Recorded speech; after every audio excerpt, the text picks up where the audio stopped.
Muchas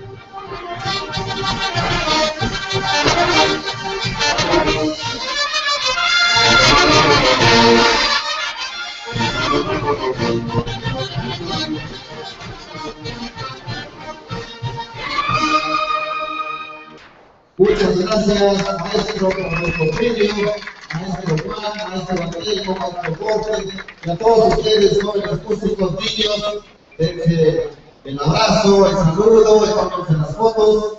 Y para cerrar con broche de oro esta audición musical, vamos a dar paso a las palabras de la señora Rosalina Núñez Martínez, que es presidente suplente de este municipio.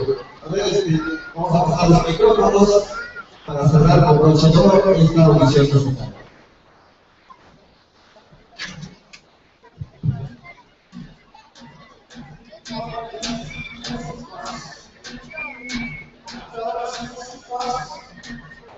Jóvenes y mujeres, esta ha sido una tarde muy bonita, a pesar de la lucha que hemos tenido también.